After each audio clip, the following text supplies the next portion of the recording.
Mahigit 4 na dekada nang iniinda ni Aling Gare ang kanyang pagiging magugulatin at mali-mali.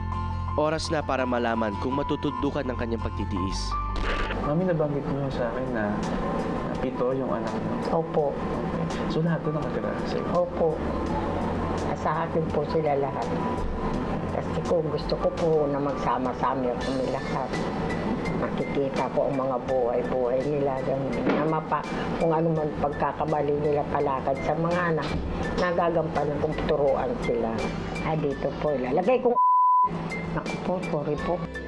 Ayon kay Dr. Ferdinand Salonga, isang psychologist, ang iba't ibang reaksyon ni Aling Gare sa mga panggugulat ay dulot ng panic anxiety disorder o isang uri ng matinding nerbiyos.